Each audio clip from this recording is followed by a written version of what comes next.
Good morning, everyone. Today I want to talk about a woman with no friends, not as a symbol of weakness, nor as a subject of pity, but as a reflection of strength, resilience, and a reality many silently face. There is a common misconception in society that being alone means being lonely, especially when it comes to women.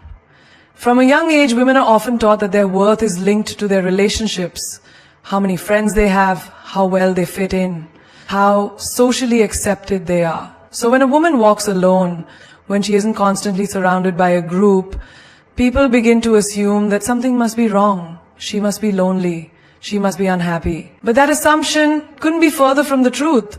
Solitude and loneliness are not the same. Loneliness is a feeling of being disconnected, even in a room full of people. It is the ache of not being understood, not being seen, or not being truly valued. Solitude, on the other hand, is a conscious choice, a space of calm, of reflection, of self-connection. It is the ability to sit in silence and not feel empty. It is walking through life without the constant need for validation or approval from others. A woman who embraces solitude often does so because she has learned the value of her own company. She knows that peace is not something found in the noise of others, but in the stillness within herself. She is not lonely, she is focused. She is not excluded, she is intentional. Her alone time becomes her reset button, her sanctuary, her place to heal, dream, and think freely. And in that solitude, she may discover things that are harder to find in a crowd: clarity, confidence, and the freedom to truly be herself without compromise. She doesn't fill her time just to stay distracted. She uses it to grow, to observe, to realign with her values. While others may chase constant interaction to avoid the discomfort of silence, she welcomes it, because in that silence she finds strength. To mistake her solitude for sadness is to misunderstand her entirely. She may not have a crowd around her, but she has something far more powerful: self-awareness, peace of mind, and a life that is not built around pleasing others, but around honoring herself. In a world that often rewards surface-level charm and social popularity, it can be easy to assume that having many friends is a sign of happiness, while having few or none is a sign of deficiency. But for some women, particularly those who've been through betrayal, manipulation, or constant emotional exhaustion, the decision to step back from certain relationships is not a failure, it's an act of self-respect. A woman with no friends may not be friendless by accident. She may be selective, not because she thinks she's better than others, but because she's learned, often through painful experiences, that not everyone deserves access to her world. Being selective is a form of wisdom, not arrogance. It's the result of lessons that taught her how costly it can be to surround yourself with the wrong people. She may have once been the kind of woman who gave endlessly, her time, her energy, her trust. She might have shown up for people who never showed up for her, kept secrets for people who gossiped about her, or supported friends who disappeared when she needed them most. And so she learned. She learned that not every smiling face is a true friend. She learned that being liked by everyone often means losing pieces of herself. She realized that she had to choose herself, even if that meant walking away from people who couldn't treat her with the same love and loyalty she offered them. Being selective also means she no longer entertains half-hearted friendships, where the connection is based more on convenience than care. She no longer tries to force conversations, fit into cliques, or pretend to enjoy relationships that feel shallow or one-sided. She has realized that peace is more important than popularity, that honesty is more valuable than approval. Her selectiveness is also a reflection of her growth. She may have redefined what friendship means to her, no longer interested in people who only show up for fun, but those who show up with depth, consistency, and sincerity. And until she finds those rare connections, she's content being alone. To many, her circle may look empty, but in truth, it's just not crowded, because she knows. It's better to walk alone with integrity than to stand in a crowd that doesn't truly see or support her. Her selectiveness is not a wall, it's a filter. A way to protect the space she's finally learned to value. Her mind, her heart, and her energy. In a society where numbers often seem to define worth, how many likes you get, how many followers you have, how many people you can call your friends. It's easy to forget that more isn't always better. For a woman who appears to have no friends, the truth may not be that she has none, but that she has chosen quality over quantity. A conscious, empowered decision to prioritize real, meaningful connections over social clutter. She may have once had a crowd around her. She may have been the life of the party, the one whose phone never stopped ringing, whose calendar was always full. But over time, she may have realized that being surrounded by people isn't the same as being truly connected to them. She might have felt emotionally alone, even in groups, as if she was constantly performing pantomime, pretending to be fine, pretending to fit in, pretending that surface-level banter was enough to sustain her soul. So she stopped pretending. She began to strip away the noise. She started asking herself difficult but necessary questions. Who actually knows me? Who supports me without conditions? Who listens, truly listens when I speak? And when the answers were few or even none, she began to let go. Letting go didn't mean failure. It meant clarity. It meant that she no longer needed dozens of people around her just to feel seen. She no longer needed the illusion of friendship to avoid feeling alone. What she needed and now seeks is depth. Someone who remembers the little things. Someone who shows up when it's inconvenient. Someone who celebrates her quietly, not just publicly. Those kinds of relationships don't come in bulk. They are rare, slow-forming, and rooted in mutual understanding. Choosing quality also means she's willing to go without for a while. She's patient enough to wait for authentic friendships rather than forcing connections just to fill a void. She understands that it's better to sit in silence with someone who gets her than laugh loudly with people who don't really care. She's not interested in being liked by everyone. She's interested in being loved by the right few. This mindset shift is powerful. It's what turns loneliness into intentional solitude. It's what transforms isolation into discernment. And it's what allows her to build a life surrounded eventually by people who matter, people who add value, and people who align with who she truly is, not who she's expected to be. Her world may be quieter now, but it's richer, because she knows something many still have to learn, that 10 shallow connections can't compare to one person who truly understands your soul. And for that kind of connection, she's willing to wait, protect her energy, and choose with care. There is a unique kind of strength that often goes unnoticed. The strength of a woman who walks alone, not because she has no other option, but because she chooses to. This strength is frequently misread, misunderstood, even misjudged. Society is quick to label her as cold, difficult, antisocial, or bitter, when in truth she may be one of the strongest individuals you'll ever meet. Why? Because it takes immense courage to stand apart when the world pushes conformity. It takes real power to break away from the crowd and choose authenticity over acceptance. She doesn't move with the herd, not because she can't, but because she doesn't want to lose herself in it. And that choice to prioritize self-respect, peace, and truth is what many misunderstand as weakness, when it's actually resilience in its purest form. People often assume strength looks like bold speeches, big personalities, or unshakable confidence in social situations. But the woman with no friends possesses a quieter kind of strength. The kind that doesn't seek recognition or applause. Hers is the strength of self-restraint when provoked. The strength of silence when she could have spoken out in anger. The strength of detachment. Of walking away from places and people that no longer serve her. The strength of rebuilding herself from the inside out without needing a spotlight to prove she's doing just fine. She may have been misunderstood because she doesn't overshare. She doesn't post her pain online or wear her wounds for sympathy. She processes her emotions in private. And that alone, in a world obsessed with constant expression, can be unsettling to others. They don't know what she's thinking. They can't read her easily, so they assume she must be bitter, hard to reach, or somehow broken. But really, she's just protecting what's sacred. Her energy, her story, her growth. What many fail to see is that this woman has probably weathered storms in silence.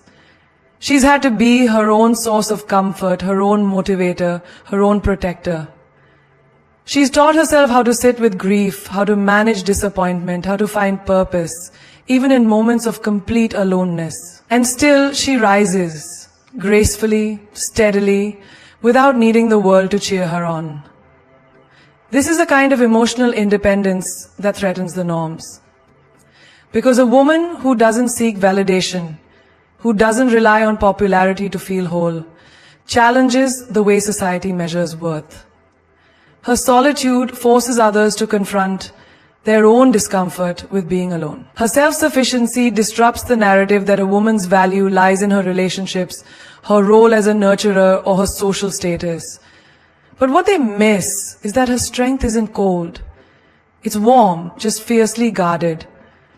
It isn't distant. It's discerning. She's not pushing people away. She's just refusing to shrink herself to make others comfortable. Her strength doesn't scream, it whispers. It shows up in boundaries. It shows up in the quiet confidence of someone who knows they're enough, with or without company. To misunderstand her is easy. To truly see her, to respect her, requires a different lens. One that can recognize that the woman walking alone is not lost. She's just walking a path few are brave enough to take.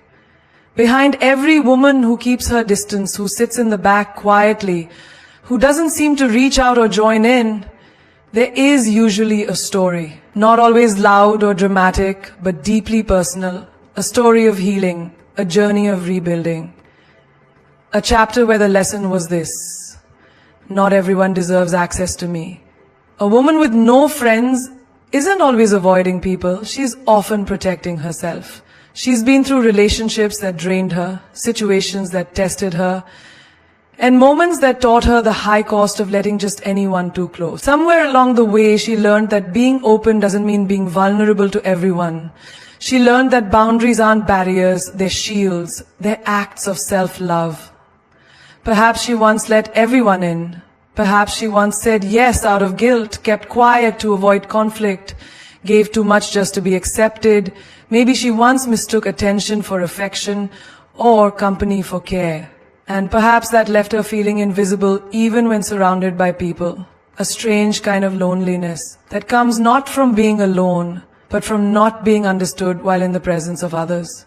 So she changed. She began the slow, often painful process of healing. Not the kind that's linear or glamorous, but the kind that happens in silence. In the late nights spent reflecting, in the mornings where she forces herself to choose peace over people-pleasing, in the moments where she says no, even when it makes her seem distant. Through healing, she developed boundaries, not to push people away, but to create space for those who truly value her presence. These boundaries aren't meant to keep the world out, but to protect her from repeating patterns that once made her feel small. She no longer entertains energy that leaves her depleted. She no longer gives the benefit of the doubt when her gut says otherwise. She no longer sacrifices her well-being just to keep someone else comfortable.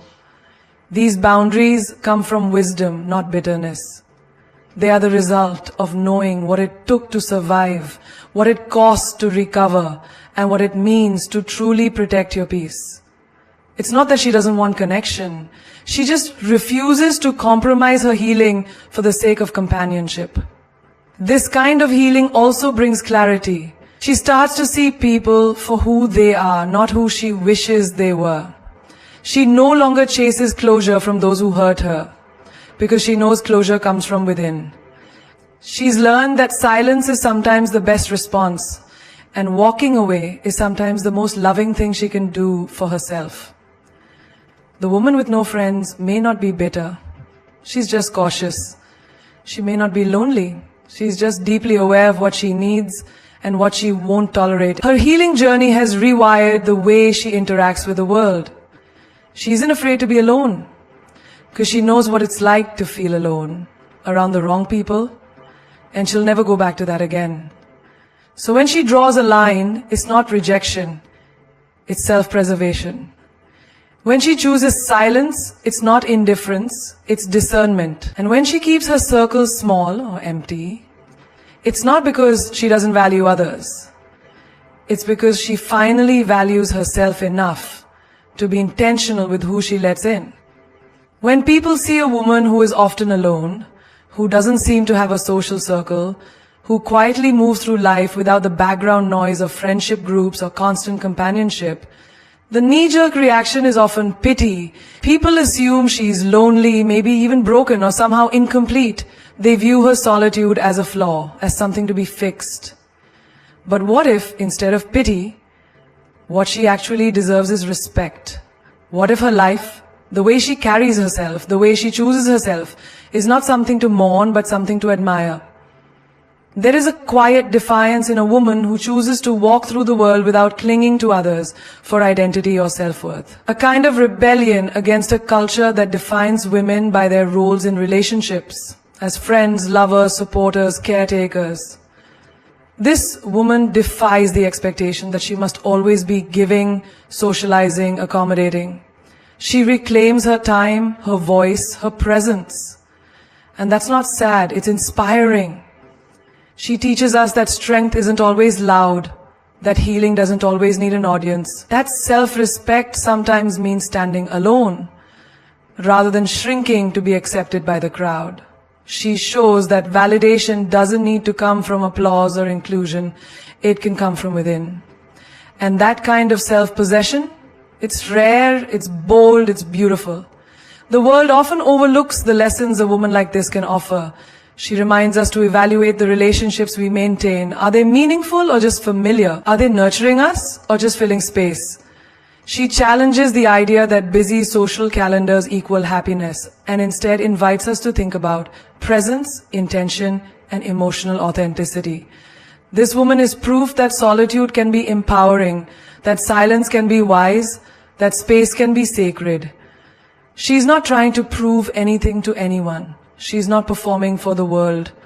She's simply living on her own terms, guided by her own truth. That in itself is a radical act of self-love in a world that constantly tells women to seek approval, to stay connected at all costs, to keep smiling even when their hearts are heavy. To pity her is to misunderstand her. To assume she is missing out is to overlook what she has gained.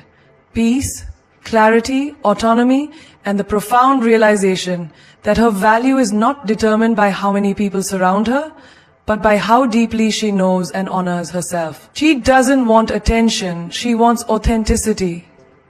She doesn't crave popularity, she craves peace. And in a society that fears loneliness, she's found something even more powerful. Freedom, she may walk alone, yes, but not in sadness, not in defeat. She walks with intention, grace, and quiet power. That's not a woman to feel sorry for. That's a woman to learn from. So when you see a woman who stands alone, who walks through life without a visible circle, who speaks with calm conviction but keeps her distance, don't rush to label her. Don't assume she's broken or lost or lacking. Look a little deeper. You may just be witnessing the kind of woman this world needs more of. A woman who has learned that solitude is not a curse, but a sanctuary. A woman who has chosen authenticity over approval. A woman who holds her peace like armor and wears her truth like a crown. She is not lonely. She is not bitter. She is not invisible. She is simply someone who stopped chasing the noise and started listening to her own voice. And in that silence, she found herself.